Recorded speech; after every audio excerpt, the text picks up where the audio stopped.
Hey butterflies, it's Danielle. Welcome back to the channel for DNC Ministries. Um, I know I was not on last week. I actually needed a mental break from everything that's been going on over the past just about 2 weeks. My mind is still kind of a lot's going on, and it's not like nobody is not aware of what's taking place. I know everyone handles it differently, and I know everyone wants to have like the posts on social media and all that, and everyone just kind of handles situations differently in their own way. And for me, I suffer from anxiety, and so it will play with my mental state, and I have to take a breather, and I have to do what God says. So He told me to take a breather, take a step back and regroup, and then come back in. But how are you doing? Like, how are you doing as a human being? Like, we already know about the one virus, the coronavirus, but then we have this other one, racism, that's been going on for over 400 plus years.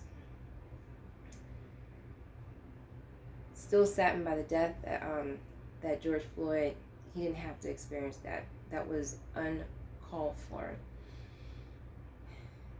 But God is doing something amazing out of this, and I know it doesn't make sense and natural, and a lot of things that God does doesn't make sense to us at all, because we want to see the end, that goal right there, like the whole entire purpose, like show us that, and everything's a process, everything, there are steps to everything.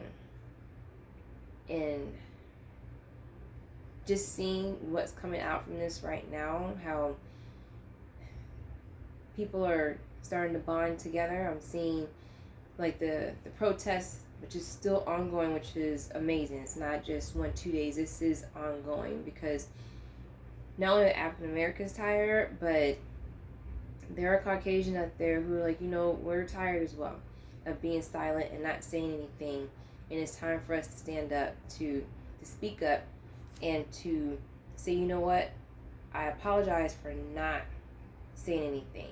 And no, I don't understand. I will never understand. Like, admit it. You Caucasians, you'll never understand what we have to go through. But you want to understand and to sit down and talk.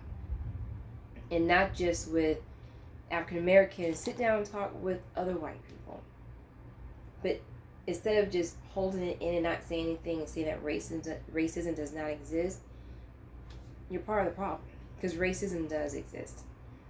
We should not be punished because of the skin color that has been assigned to us. Like, God gave us this skin color. And no, we are not going to say we're not proud of being black. We're very proud of being black. Very proud. God gave this our skin color for a reason. Just like Caucasian, He gave your skin color for a reason. But there's one race, human race. Man created racism. Man is the one to decide we need to put everyone in certain categories, and that's not how that works out at all. And to see the videos with all the protesting throughout, it's not even just in the United States, it's throughout the United Kingdom, Hong Kong, like all different areas, protesting because this is not right. Not right at all. To treat someone so unfairly due to the color of their skin, and to think that one race or ethnicity is better than the other. Where is that written in the Word? No, it's not written anywhere in the Word, just not like that. To tear someone down due to the color of their skin. That's why this is so important. Like, God is doing a move in this. No, it doesn't make sense. Just like seeing the videos of the police officers in New York that pushed that older gentleman down, and I didn't even have to see to know that when he fell backwards, that you could hear the crack. You can hear his skull crack. And he just started bleeding. And they just walked over him. You can't make no excuse and say he tripped and he fell. Oh, he tripped over and he just fell. No. There is video. Nowadays, everybody's recording everything. Everyone can see him. Everybody's recording everything. And no one helped him. And they said one police officer was going to go down and help, and then another one pushed him away. What is that proving? The protest about police brutality against African Americans, and then too, just police brutality, that was uncalled for. Every time I think about that, last night I went to bed crying about that. They say he's stable. Praise the Lord. And prayerfully he's able to come out from this healthy and strong. That was just uncalled for. Even now, sorry I'm getting choked up, but it was just uncalled for. Was it necessary? Why? That's abuse of power. Why?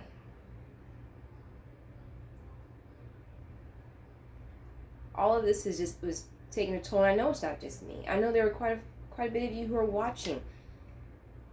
You may be consumed. I know for myself, I'm going to tell, like, so MSNBC, there's what are we saying? And so the protesting, what are we doing? And okay, so he built a gate around the White House, so therefore they wouldn't come. Okay, so then what else are we doing? This is not going to go away. God brought this up, and it's sad that George Floyd was at that breaking point. To see his death right there was the breaking point. Like, we're done. We're not going to handle this anymore. So the protesting, yes, they were saying George Floyd, there's so many. Breonna Taylor, Ahmaud Arbery, Trayvon Martin, Eric Garner. There's so many out there. And the ones that we haven't even heard about.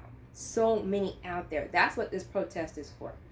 And I'm all about protesting, peaceful protesting, exercise your right for speech. Now, the violence, not for that.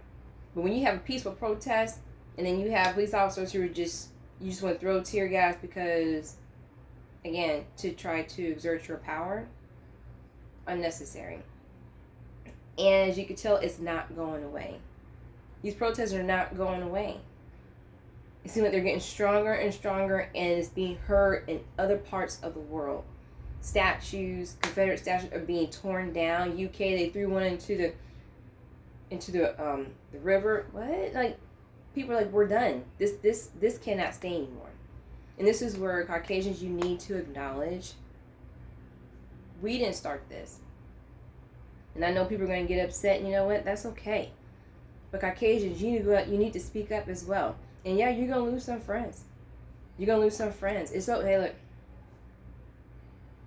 Jesus, okay, walked around truth all day, every day.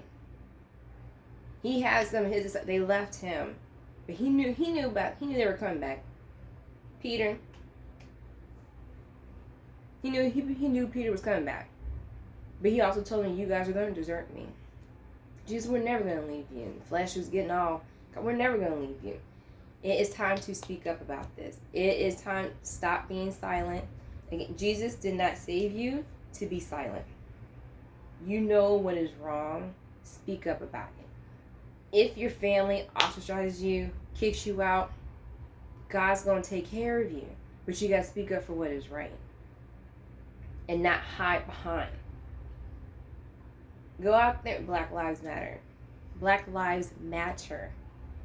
Our lives matter. Don't put us in another category and try to throw it. Well, you know, all lives matter. No. You will not discount that Black Lives Matter. My life matters. I should not have to worry about my brothers in Christ going out there. I have little nephews, cousins. I have a younger brother worrying if they're going to be able to make a home. I shouldn't have to do that. Praying for them every single day.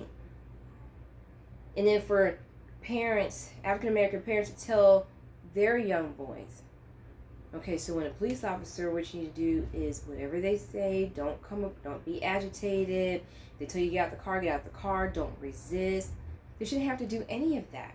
It's the year 2020. We shouldn't have to be going through this, yet we still are. And the excuses are going to have to stop, because God is not about these excuses anymore. He is on the move. And this right here, he's showing it. America has a wound that is not healing. Why? Because there's no confessing that mighty sin took place. The Native Americans, first and foremost. African Americans, you're going to bring slavery over here and deem us as property. And to make us think that we're lower than. Okay, but what the word says, though. See, when you have African Americans who stay up here and study the word every single, we know what God is saying about us. So you will not tell us otherwise. No one's going to tell us that we're less than.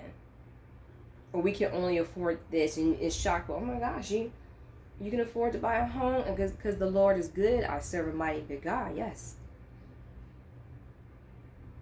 This has been frustrating, but I know that God is in the midst of it, so that's giving me peace.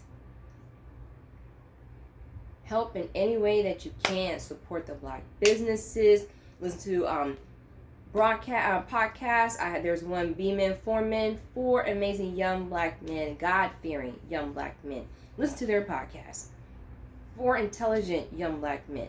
Listen to their podcasts and what they're talking about. Okay, we have Black businesses. Unlock Potential is one. He not only the shirts, unlock the potential that God's placed in you, but he does so much for the youth. Follow him. Go to his page. Support Black businesses. My hair products, my yellow organics, the main choice. Honey's Handmade. Okay. Get at the Boys and Girls Club. Get out into the community. Because I already told myself, get out there in the community. Get out to the young Black people. To the young African American girls. To get out there for me to go and talk with them now. And I know God's going to open that door for me. And I'm going to go out there. Wherever God sends me, send me, Lord. Send me. I'm going to go out there and speak the words you place in my mouth to go speak to the young ladies. These young African ladies. That way they know who they are. Who you created them to be, not who the world is trying to tell them who they are, who you, God, created them to be. And step out there. If you know any Black communities, place that in the description box below. Send it, let me know. T-shirt companies, I'll lend me a good t-shirt. Now this is one of mine, but I'll lend me a good t-shirt. T-shirt connoisseur right here. Let me know. I will go and buy some t-shirts, 3 or 5. I'll support. But we gotta support Black businesses.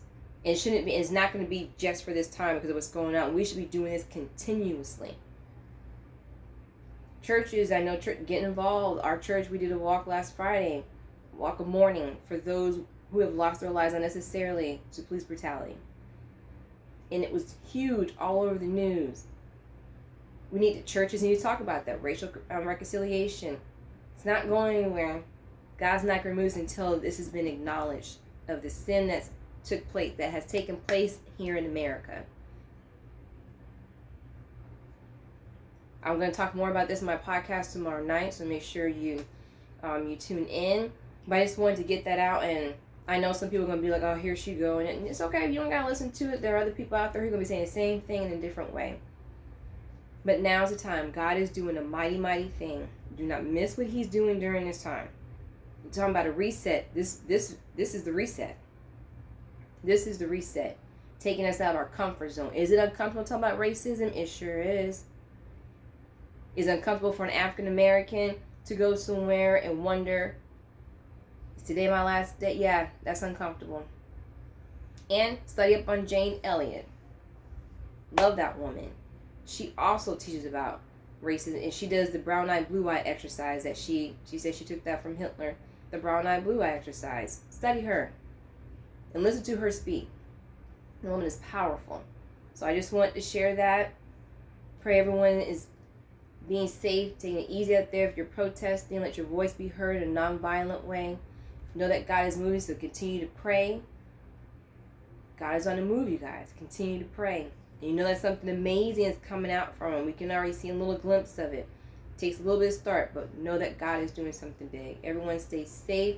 Be kind to one another. Put others before yourself. And I love you all. Bye.